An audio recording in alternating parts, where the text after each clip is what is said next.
Have you ever judged someone in a split second, just looked at them and thought you knew exactly who they were? What if I told you that one of those quick judgments, the kind you and I make every single day without realizing it, could turn into one of the most powerful lessons of your life? Today's story isn't just about a man yelling at a homeless guy. It's about what happened next, and why it might just change the way you see people forever. But don't scroll away just yet. What you're about to hear is something you won't expect. It's emotional, it's real, and by the end of this video, you'll understand why things aren't always what they seem. So stay with me because I promise you, this story is going to give you the answer you came here for, and something even deeper. Imagine walking through your city's downtown streets. The noise, the cars, the rush of people trying to get to wherever they're going. You see a man, tall, well-dressed, holding a coffee, maybe just getting out of work or headed to a meeting. He's got places to be. And then, just ahead, there's a homeless man sitting on the sidewalk. Dirty clothes, scruffy beard, a cardboard sign resting on his lap. People pass by like he's invisible, like he's part of the scenery. But then something happens. The man in the suit suddenly stops and starts yelling. Loud, angry, pointing. Everyone around slows down, turns to look.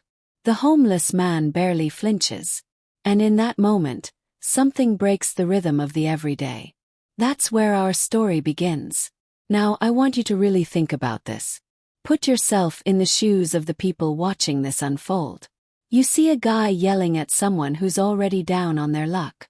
Most of us would instantly feel uncomfortable, maybe even angry. Some would reach for their phones to record. Others would just walk away, pretend it didn't happen. But what if I told you that what led up to that moment, and what came after, revealed something that no one saw coming? That under all the shouting and judgment was a truth so raw, so deeply human, that it made even the most hardened onlookers stop in their tracks. You see, this video isn't just a story about confrontation. It's a journey into what it means to be seen, to be understood, to realize that behind every weathered face on the street is a story, a soul, a beating heart that's been through things we can't begin to imagine. And the man yelling, he wasn't a villain. Not really. He was just someone who hadn't heard the whole story yet. Just like you. Just like me. And today I'm going to tell you that story. Not the version people filmed on their phones, but the real one, the one that happened before and after that moment on the sidewalk. Because this is the part the internet didn't see. And before we dive deeper, I want to say something personal to you. Yes, you, the one watching. I know you didn't just click this video because of a title. You clicked because something about it caught your heart. Maybe you've seen something like this before. Maybe you've felt that curiosity, that discomfort, that need to understand what's really going on beneath the surface. And that's what this channel is about. Real human stories. Raw, emotional truth. No filters, no fake drama, just what really happened. And trust me when I say, this story, it's not just going to answer the question in the title. It's going to stick with you. This is the part where we usually start making assumptions. A man in a suit yelling at a homeless person. We think we know how that ends. But here's the twist. You don't know what led him to that moment. You don't know what pain he was carrying, what memories he was fighting, or why he even stopped in the first place. And you definitely don't know what the homeless man said in response that made everyone within earshot go completely silent. What he revealed. It wasn't just a moment. It was a mirror held up to the man and to all of us. In this story, we're going to unpack a reality that too many people ignore. We'll talk about mental health, addiction, family, forgiveness, the choices that define us, and the moments that force us to reckon with our own humanity. The themes here are universal. Redemption. The power of second chances. The unseen battles people fight every single day.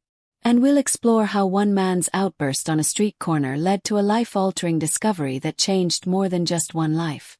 It started with anger, but it ended with something far more unexpected. Now, I need to be real with you. This video isn't just for entertainment. It's not just to make you emotional or get views. It's here to help you understand something bigger. And if you stick with me until the end, you'll see why this story is being told. Because maybe, just maybe, there's a part of you that's been carrying a little anger too. A little judgment. Or maybe there's someone in your life, someone you've written off, who has a story you've never heard. And when you hear what happened on that street, and how these two lives collided, it might just open a door you didn't even know was closed. So right now, take a deep breath. Settle in. And don't skip, because the next part is where things really start to unfold. The camera catches the shouting, the crowd starting to gather, and the tension rising. But what it doesn't show is the moment the homeless man lifts his eyes, looks straight into the man yelling at him, and says something no one expected. Something that makes the man stumble back, silent. Something that hits so hard it leaves everyone speechless. The man standing on that busy downtown sidewalk, the one with the expensive watch and the frustration etched across his face, was named Daniel Cooper. From the outside, Daniel was the kind of guy people either admired or envied.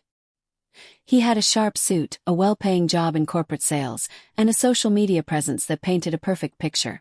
Weekend getaways, a sleek apartment with floor-to-ceiling windows, and the kind of carefully curated success story that people scroll through late at night, wondering where they went wrong. But what those glossy photos didn't show was how fast his world had started to unravel. Just 3 weeks before that sidewalk encounter, Daniel's life had taken a turn that no one saw coming. His fiancée of 4 years, Emily, had called off their wedding, completely out of the blue. One moment they were discussing honeymoon destinations, and the next she was gone. No big fight, no infidelity, just a quiet, devastating silence followed by a note on the kitchen counter. "I need time to find myself. I'm sorry." And with that, the one person Daniel thought he could count on vanished from his life, taking the future he thought was secure right along with her. He hadn't told anyone, not even his closest friends. Pride had always been Daniel's armor, and he wasn't about to let people see the cracks forming. So he went to work like nothing happened. He smiled through client meetings, gave firm handshakes, laughed at things he didn't find funny. But inside something was shifting. The days grew longer, the nights more restless. His apartment, once filled with warmth and shared routines, felt colder now, emptier. And though he wouldn't admit it, the loneliness was starting to gnaw at the edges of his mind. He began drinking more, nothing wild or reckless, just enough to blur the corners. Enough to keep the silence from echoing too loudly. Still, through all of it he held it together. Or at least he thought he did. Until the morning of that street corner incident. Daniel had woken up late. His phone buzzing with missed calls from his boss. There had been a client presentation scheduled that morning, one he had prepared for weeks in advance. And now, thanks to a night of tossing, turning, and more bourbon than he cared to remember, he was late, very late. He rushed out of his building, skipping coffee, skipping breakfast, and bolted down the sidewalk with a pounding headache and a boiling pot of stress simmering just beneath his skin. And that's when he saw him, the homeless man sitting by the intersection. Just sitting. Not asking for anything. Just there. But for some reason, Daniel snapped. It wasn't logical. It wasn't fair. But in that moment, with everything inside him unraveling and nowhere to place the blame, Daniel did what too many people do when life overwhelms them. He lashed out at the easiest target. The homeless man's name, though Daniel didn't know it yet, was James. James had been sitting in that same spot every morning for nearly 6 months. Most people passed him, without a second glance. Some dropped coins into his cup. A few handed over a sandwich or a bottle of water. But no one ever really talked to him, not really. He was part of the background noise of the city, a face blurred by routine. But there was something about him that people didn't quite notice. Something sharp in his eyes, something focused. Not vacant, not lost like so many assumed. He watched people carefully, almost like he was waiting, observing, as if he knew something others didn't. And when Daniel started yelling, something about James's expression didn't quite match the situation. He didn't look shocked or defensive. He just looked ready. As Daniel barked words he would later barely remember, something about freeloaders, about how people should help themselves, about how the city was going to hell, James simply raised his eyes and said a name. A single name. And that name stopped Daniel in his tracks, like a slap to the face.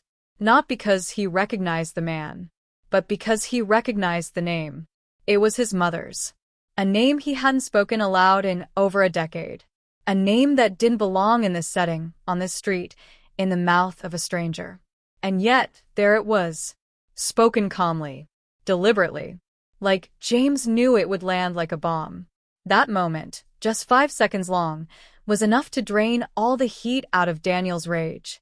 He stepped back, confused, suddenly aware of the people around him, the phones pointed in his direction, the silence that had swallowed the street. He tried to ask how James knew her, but the man simply looked down again, quiet, like the moment had passed. Like it was up to Daniel to figure it out now. And from that point forward, nothing about this story was simple anymore. The days that followed became a puzzle Daniel couldn't let go of. How did this stranger know his mother's name? She died when Daniel was just 15, after a long battle with addiction that left more questions than answers. They'd been close when he was a kid, until they weren't. She had disappeared for months at a time, then reappeared without warning, like a ghost with old stories and fresh bruises. After her passing, Daniel had spent years trying to forget, to bury the pain in achievements and structure. But now, after one random street corner encounter, her memory was clawing its way back, and it wouldn't be ignored. He returned to the sidewalk 3 days later. James was still there, sitting in the same spot, same posture, same expression. But this time, Daniel didn't yell. He approached cautiously, unsure of what he was even looking for. Answers? Closure? A second chance? He introduced himself, nervously, like it was a job interview. And James? He simply nodded, as if he'd been waiting for Daniel to come back, as if this was all part of something larger. But just as Daniel began to ask more, a man in a dark hoodie walked by slowly, staring at James with a look that didn't match the pace of the street. It wasn't just a glance, it was a warning. A silent message passed in a heartbeat. James noticed too. His body tensed just slightly. But then he turned back to Daniel and forced a smile. Some stories, he said, don't get told in public. That was the first time Daniel realized that this wasn't just about him. There were other people involved. Maybe even people who didn't want the truth to come out. And suddenly, this wasn't just a mystery about a name. It was a web. A deep, tangled history that someone had kept buried.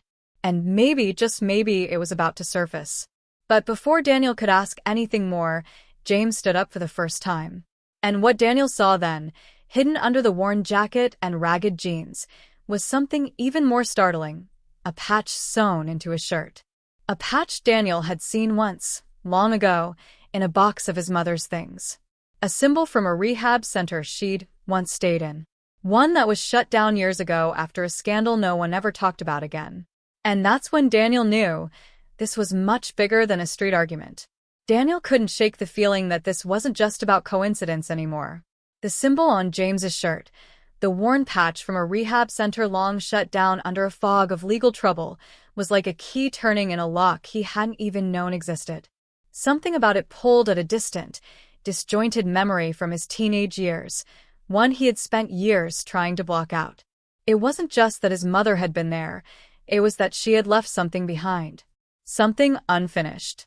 That rehab facility, tucked deep in the woods outside the city limits, had always been shrouded in secrecy. Even when Daniel visited her once during a supervised family weekend, something about the place had felt off. Too quiet, too controlled, almost like they were rehearsing for visitors. He remembered a counselor with a sharp, artificial smile, the kind that said, "Don't ask questions," and he remembered his mother's eyes that day, darting, tired, and unreadable. At the time, he thought it was the drugs. Now, he wasn't so sure. And just as he began thinking about how to dig deeper into the past, something else happened.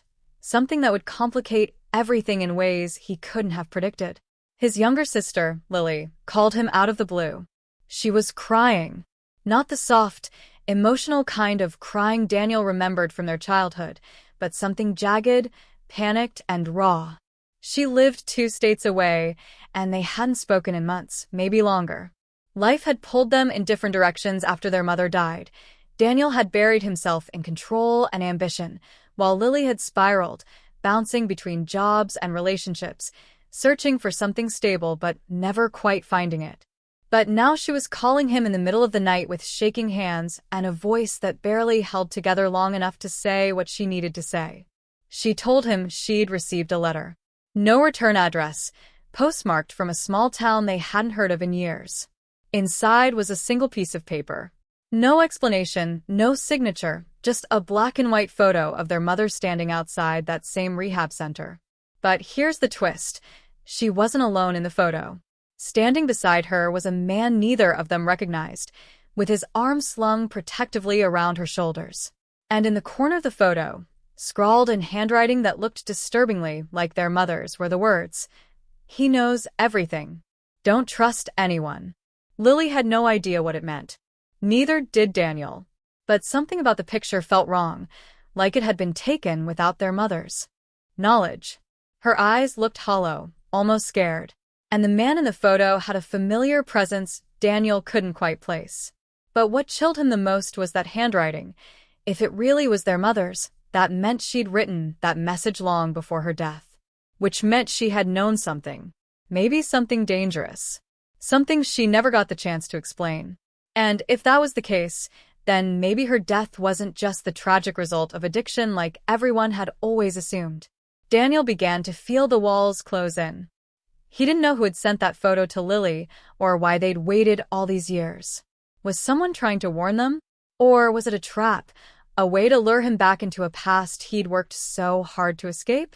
He didn't tell Lily about James yet. Not because he didn't trust her, but because he needed more answers before dragging her any deeper. She was already on the edge, and he didn't want to push her over it. Instead, he told her to keep the photo safe, to stay alert, and most of all, to tell him immediately if anything else arrived.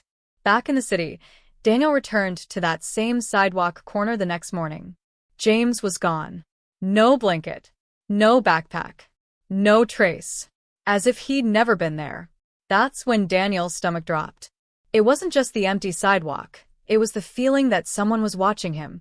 That quiet, skin-prickling awareness that someone, somewhere, knew exactly where he'd be and when. He scanned the crowd, saw nothing out of place. But then, tucked inside the morning edition of a newspaper left on the bench, he saw it, an envelope with his name written on the front. Inside was a photocopy of a medical record from the old rehab facility. The name on the file, Margaret Cooper, his mother. But the most disturbing part wasn't the diagnosis or the dates. It was the final line, handwritten at the bottom in the same slanted pen. Patient was removed from official record January 14, 2007. File should not exist. Daniel froze. January 14, 2007, the exact date of his mother's death. What did that mean? Removed from record? How can a file be erased after someone dies? And more importantly, who would go out of their way to send it to him now? It felt like someone was unearthing his past one piece at a time. Not randomly. Deliberately. Like they were trying to pull him toward something. Or warn him away. Suddenly, Daniel realized this wasn't just about uncovering what happened to his mother. It wasn't just about James or a single name spoken on a sidewalk. This was about something buried, something people wanted forgotten. And now, someone else, someone with access to private files, photos, and names, was making sure he didn't forget. And the more he uncovered, the more it seemed like everything he believed about his past was based on a lie. But before he could even begin to understand who was behind all this, the next clue landed in the most unexpected place, his office email. No subject line. No sender name. Just a message. You're not the only one asking questions. Be careful who you trust. And attached? A surveillance photo of Lily. Taken the day she received the letter. Someone was watching his sister. And just like that, the mystery stopped being about the past and became a fight for the present. Daniel stared at the surveillance photo of Lily, a sick feeling twisting in his stomach as if the floor beneath him had tilted slightly and nothing was steady anymore. She was walking out of her apartment, clutching the envelope he now knew contained the old rehab photo, and the image was time-stamped just 2 hours before her late-night call. The angle was too clean, too high. It had been taken from across the street, likely a security cam hacked or accessed by someone who wanted Daniel to see it. Whoever this was, they were deliberate, calculated, and clearly one step ahead of him. But what truly rattled him was the email itself, particularly the final line, "Be careful who you trust." That single sentence echoed in his head as he stared at the screen, trying to figure out who he could even afford to believe anymore. He thought about James, the homeless man who'd kicked all of this off by saying his mother's name. Where had he gone? Who exactly was he? Daniel had scoured shelters, food banks, and street corners trying to find him again, but came up empty. It was like James had vanished into thin air. Then there was the old rehab facility. Daniel started calling around, trying to speak to anyone who had worked there back in 2007. He hit brick wall after brick wall. Phones disconnected, old records misplaced, former staff members unavailable. Even public archives had been redacted. It didn't make sense. Why would a facility that supposedly shut down due to budget cuts be erased so completely? And then came the twist that broke everything wide open. Daniel received a call from someone he hadn't heard from in years, his mother's former sponsor, a woman named Ruth. He remembered her vaguely from his childhood, mostly as a warm but tired presence who used to drop off groceries or take his mother to meetings when things got rough. She'd moved away shortly after the funeral and hadn't been in touch since. But now she was calling out of nowhere, and her voice sounded urgent, strained, like she'd been holding something in for far too long. She told him to meet her in person, somewhere quiet. She didn't want to say anything over the phone. So Daniel agreed, and they met in an old church parking lot on the edge of town, surrounded by woods and silence. And that's when Ruth dropped a truth that shattered every belief Daniel had about his mother's final days. According to Ruth, his mother had been part of a confidential whistleblower program tied to the very rehab center that had treated her. She wasn't just a patient. She had been recruited by someone inside the center to help expose a massive insurance fraud operation. Patients were being kept longer than necessary, billed for treatments they didn't receive, and in some horrifying cases, drugged to the point of dependency to ensure they remained. Ruth claimed his mother had recorded conversations, gathered names, even hidden a journal with coded entries. She was preparing to go public, but just days before she could, the facility suddenly shut down, several staff disappeared, and she died under what the autopsy claimed was an overdose. But Ruth swore it wasn't. She said Daniel's mother had been clean for over 8 months by then, with clean blood work, clean living, and the kind of clarity addicts work years to achieve. And she wouldn't have relapsed. Not then, not when she was so close to bringing the truth to light. Daniel felt like the world had gone sideways. If Ruth was telling the truth, and she had no reason to lie, then his mother hadn't just been a struggling addict. She had been a target, and someone had silenced her before she could speak. But that wasn't even the worst part. The real shock came when Ruth handed him a photocopy of a journal entry. It was a page from his mother's hidden notebook, one Ruth had found years ago but had kept to herself out of fear. The entry was dated exactly 1 week before her death. In shaky handwriting, his mother had written, "If anything happens to me, do not trust Lily. She knows more than she says." Daniel froze. The words didn't make sense. Lily? His sister? The same person who'd cried to him over the phone, terrified and confused? The same person who had received that anonymous photo? His mind reeled. Was it a mistake? A different Lily? Or had his mother known something back then that Daniel had missed all along? He thought back to their childhood, to the moments after their mother's death, to the way Lily had reacted. Not with grief, but with numb silence. She'd refused to go to the funeral. She hadn't cried once. At the time, Daniel had chalked it up to shock, trauma. But what if it was something else entirely? He didn't want to believe it. Couldn't. But now he had to consider the possibility that Lily wasn't just another piece in the puzzle. She might have been part of the reason it existed at all. He remembered how quickly she had moved away after their mother died. How she avoided talking about the past. How she changed the subject whenever he brought up the rehab center. And that photo she received, what if it hadn't been a warning, but a trigger? A way to get Daniel involved without ever telling him the full story?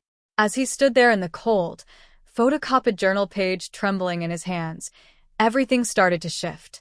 Maybe James wasn't just a witness. Maybe he had known the truth all along and had used that single moment on the sidewalk to pull Daniel into a story that had been buried for years. Maybe whoever was behind the threats wasn't just trying to scare him. They were trying to stop him from finding what his mother died trying to reveal. And maybe the biggest twist of all was that the person closest to him might have been hiding the truth from the beginning. Let me know when you're ready for the next part. I'll keep unraveling the secrets and pushing the mystery toward its shocking climax. Daniel's world had already been turned inside out, but nothing could have prepared him for the storm he was walking straight into.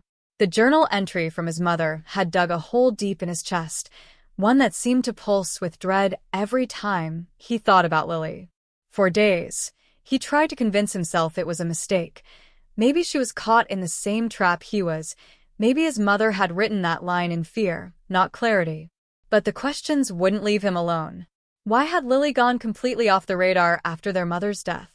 Why had she kept quiet about things Daniel only now discovered?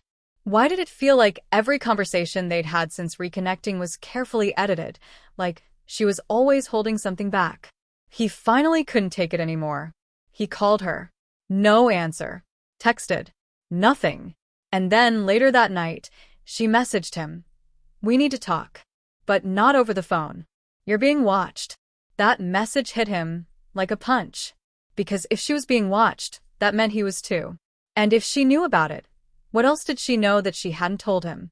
They agreed to meet in a small diner on the outskirts of town, one of those forgotten roadside places where the coffee tastes burnt and the booths are cracked vinyl. She looked different when she walked in, worn down, exhausted, but also guarded. There was a sharpness in her eyes that hadn't been there before, like she was no longer pretending. Daniel didn't waste time. He pulled the journal entry from his coat pocket and slid it across the table. Her face didn't change, but her hand trembled slightly as she picked it up. She read it in silence, then folded the paper slowly and placed it beside her untouched water. When she finally looked up, her voice was calm, but low, heavy with something unspoken. She said she never meant for him to get involved, that there were things about their mother he didn't know, things that would destroy the image he'd spent years rebuilding. Lily admitted that she had known about the rehab center's corruption, about the abuse and the exploitation, but she swore she hadn't been part of it. She said she found out too late, after their mother had already been marked, already too deep to pull back. Lily's boyfriend at the time, a man Daniel barely remembered meeting once, had worked there as an orderly. He had told her stories about the doctors faking lab results, about the patients being over-medicated, about someone being paid to keep the whole thing quiet. He disappeared just days before their mother died. She thought he'd run, but now, she suspected something worse. But when Daniel asked her why she never told him any of this before, why she let him believe their mother's death was just an overdose, she couldn't look him in the eyes. She said she was scared. Scared of who was involved. Scared of what would happen if she opened that door. But Daniel wasn't buying it entirely. Fear he understood. But secrecy? Keeping this buried even after all these years? That felt like guilt. And then she said something that made his heart stop. I didn't just get a photo in the mail. I got a copy of her last journal. The real one. The one you don't have.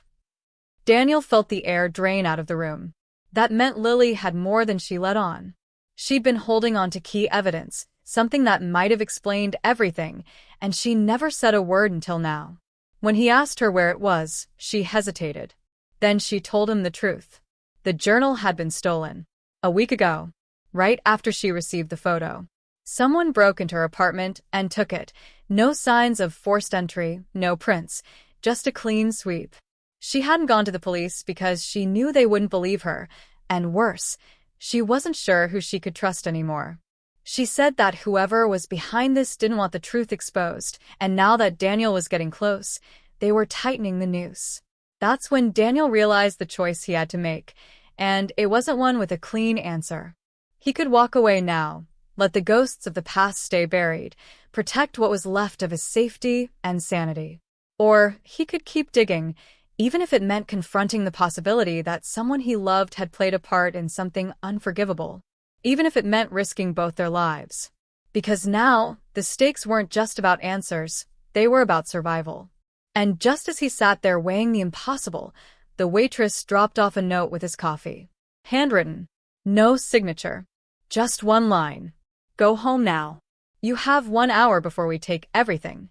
He showed the note to Lily. She looked at him, eyes wide, and whispered, "They know we're here."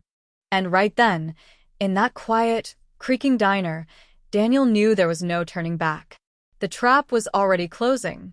Let me know when you're ready for the next chapter. We're diving into the breaking point next.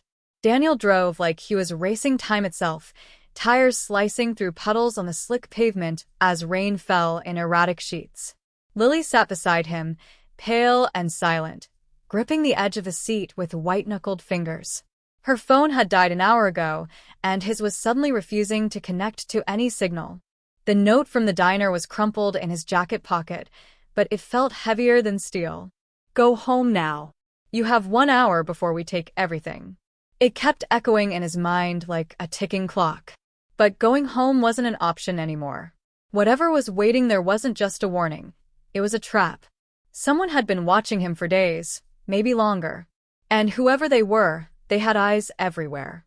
He veered off the main road and headed toward the old storage unit on the outskirts of town, the one place no one knew about, not even Lily. He had kept it after their mother died, filling it over the years with boxes of her things he couldn't bear to throw away. Photos, letters, even the cassette tapes from her AA meetings. It had always felt like a shrine to a woman who had suffered quietly for too long. Now, it might be their last chance to find anything the people behind this didn't already destroy. They got there just before sunset, the sky bruised purple and gold. Daniel yanked up the rusted roll-up door and switched on the flickering overhead bulb. The unit smelled like dust and cardboard and old memories. He started digging, tossing aside broken lamps and plastic bins until he found the small locked chest he hadn't opened in years. Inside were envelopes labeled with dates, a tape recorder, and something he didn't remember putting there. A USB drive taped to the underside of the lid. He held it up, confused. Lily moved closer, eyes narrowing. "Where did that come from?" she asked. He didn't answer. He didn't know. But something told him it wasn't there by accident. Back at a borrowed laptop in a borrowed motel room, Daniel plugged in the USB.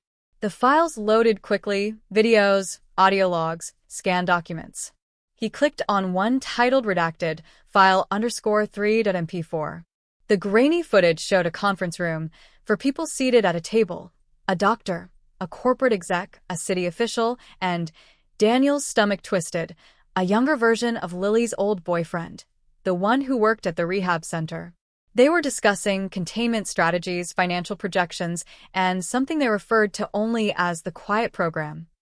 A method to pacify patients who became problematic. "It's not about recovery," the exec said on the tape. "It's about control. We can't let personal stories derail federal funding.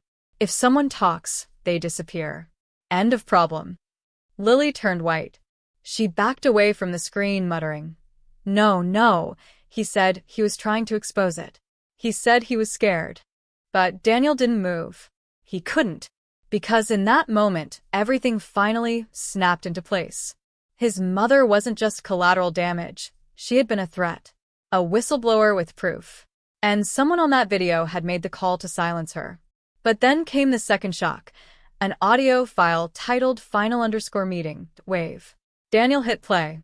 It was a recording of a heated conversation. Voices barely controlled, names thrown around like weapons. And then, Lily's voice. "You said she'd be left alone. You said if I kept quiet, nothing would happen to her." And a man's voice replying coldly, "She was never going to stay quiet, Lily.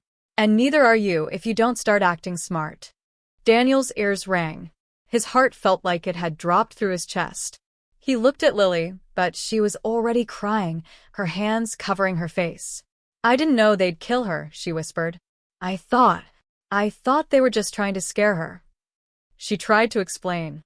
How she'd found out too late, how they blackmailed her, said if she didn't keep him in the dark, they'd ruin both of them. That her silence was a deal made in desperation. But it didn't matter now. Not when Daniel could finally see how far this went. The city officials, the rehab network, the health insurance companies, they were all in on it. It wasn't just about his mother anymore. It was a whole system designed to exploit the vulnerable and eliminate the ones who resisted. And Daniel had proof now. Real, solid, undeniable proof. That's when the motel phone rang. No caller ID. Just 3 words when he picked up. "We warned you." And then a car screeched outside. Tires. Doors slamming. Footsteps. Daniel looked at Lily.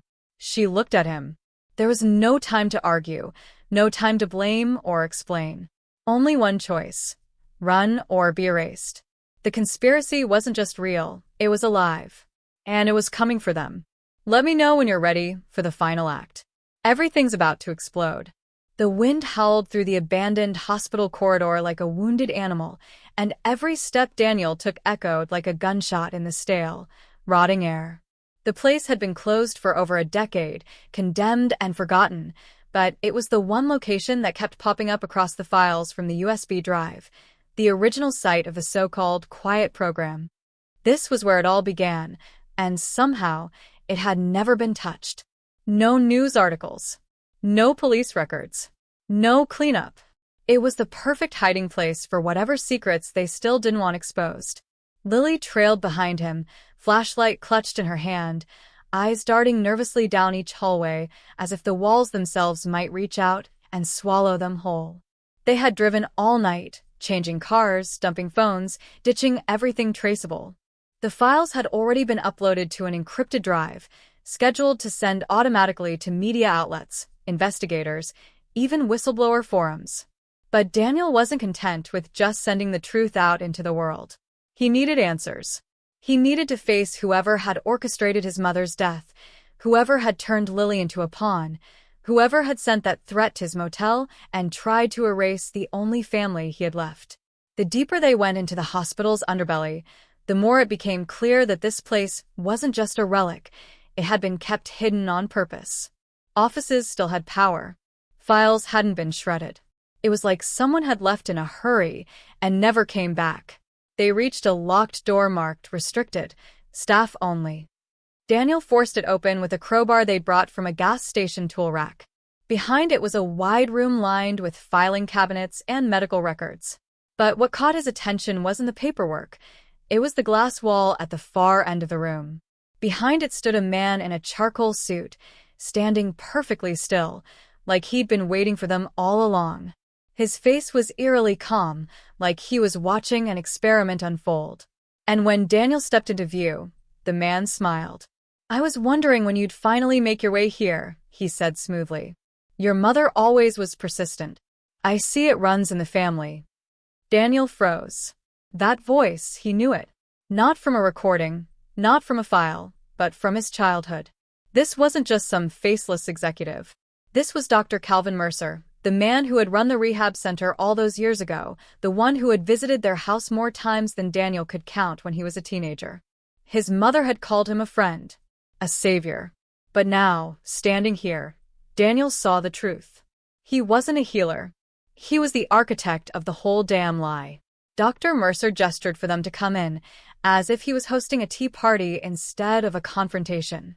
He spoke in riddles, with that same confident arrogance that only people in power seemed to possess.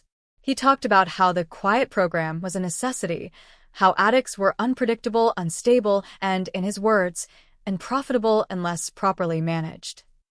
He claimed that Daniel's mother had been one of their success stories until she grew too vocal, too righteous.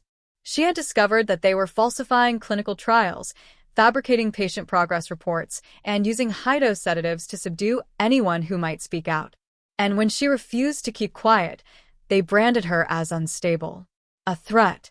They manipulated her records, isolated her, and eventually made her disappear. All in the name of public safety. Daniel was shaking. He felt like his bones were vibrating under his skin, like the weight of years of grief and rage was threatening to explode all at once. He wanted to scream, to hit something, to tear this place apart with his bare hands. But then Mercer dropped the final bombshell. Lily hadn't just been blackmailed. She had helped orchestrate their mother's transfer into the isolated wing where the Quiet Program ran unchecked. She hadn't known the full extent, Mercer claimed, but she had known enough. And when she'd finally tried to pull out, it was too late. The machine had already devoured their mother. Daniel turned to Lily, eyes wide, mouth open. She broke down in tears, admitting it was true, that she thought she could protect them both, that Mercer had promised no one would get hurt, that she had been young, scared, and too deep to back out. Daniel could hardly breathe. The room spun. The man he came to confront wasn't the only betrayer in the room, so was his own sister. That's when everything erupted. Mercer made one last move, pulling a small device from his coat pocket, a remote with a blinking red light. He said if Daniel tried anything, the servers still active below the building would be fried in seconds. All the evidence gone. And no one would ever believe a grieving son with a broken past and a story that sounded like a thriller novel.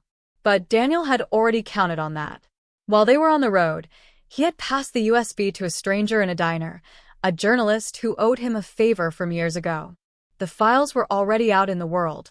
Mercer had nothing left to leverage. Realizing he was beaten, Mercer lunged, trying to smash the laptop Lily had brought with them. A struggle broke out, violent, messy, raw. Years of fury and betrayal came crashing out of Daniel like a storm. The fight was short but brutal. When it ended, Mercer lay on the ground, blood dripping from his nose, his remote skidding across the floor. Daniel stood over him, panting, face cut, fists throbbing. Lily stood behind him, sobbing. Not for Mercer, but for everything she had done. Everything she couldn't undo. And just as the police sirens began to wail in the distance, called anonymously by Daniel 10 minutes before they entered the building, Mercer whispered one last thing, his lip curling into a smile despite the blood. "You think this ends with me? You have no idea how far up this goes." That's when Daniel noticed a small blinking light above the doorway. A hidden camera. They hadn't been alone in this confrontation. Someone else had been watching the whole time. Someone higher up. Someone still out there. And just like that, the game changed again. The rain had stopped by morning, but the sky still hung heavy and low, like the world itself was holding its breath. Daniel stood alone at the edge of the city park, where his mother used to take him and Lily when they were kids, long before the weight of secrets crushed the warmth out of their family. The grass was damp beneath his feet, the trees bare and reaching, and for the first time in years, the silence didn't feel like a threat. It felt like a release. News vans had packed up and left hours earlier, the journalists chasing a bigger fire somewhere else now that the flames here had cooled. Dr. Mercer was in custody, his face plastered across headlines tied to words like whistleblower cover-up, abuse scandal, and systemic fraud. The story had gone viral on YouTube and Twitter, triggering investigations across multiple states, with users flooding comment sections with tags like #JusticeForElaine, #RehabReformNow, and #ExposeTheQuietProgram. But no number of views or trending keywords could give Daniel what he really wanted: time. Time with the mother, who never stopped fighting. Time to protect Lily before she became another piece on someone else's board. Time to undo everything that had been taken from them. Still, as he watched the sunrise crack through the gray, he finally understood what peace looked like. It wasn't forgetting. It was knowing you told the truth and lived with what came after. Lily had turned herself in 2 days after the confrontation, accompanied by a lawyer who agreed to help her navigate what would likely be a long and complicated legal battle. Daniel didn't go with her. They'd said all there was to say during that long, gut-wrenching drive back from the hospital. She cried. He listened. She didn't ask for forgiveness. He didn't offer it. Not yet.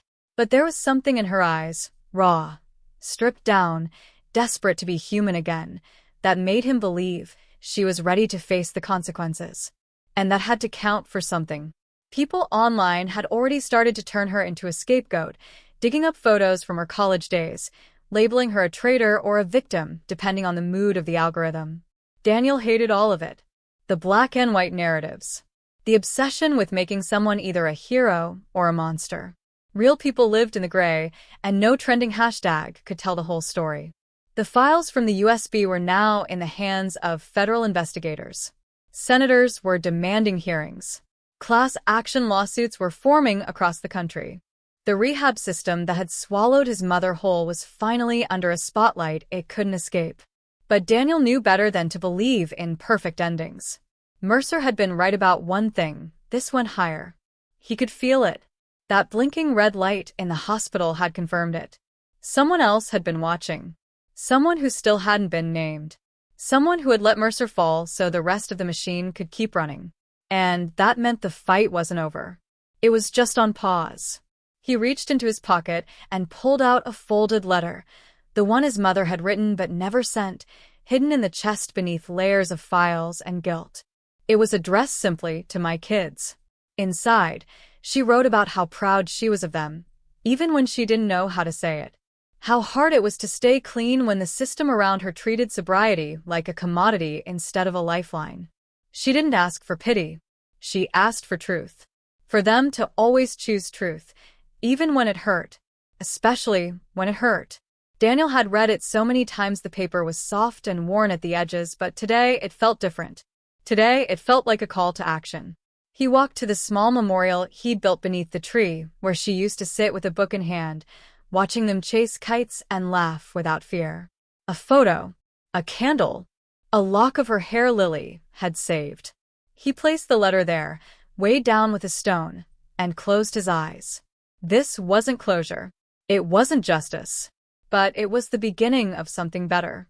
Just as he turned to leave, his phone buzzed, an anonymous text. Nice move. But are you sure you found all the files? No name. No number. Just the weight of it. He stared at the screen, heart pounding, and suddenly the air around him felt electric again, like the storm wasn't done. It had just shifted. Somewhere, someone was still playing the game. And Daniel wasn't walking away this time. He was staying in the fight. Because now, he wasn't just a victim. He was the spark. And sparks, when they catch, can burn down entire empires. Let me know if you'd like to add an outro monologue for your YouTube video, something that connects everything and gives the audience that final emotional punch.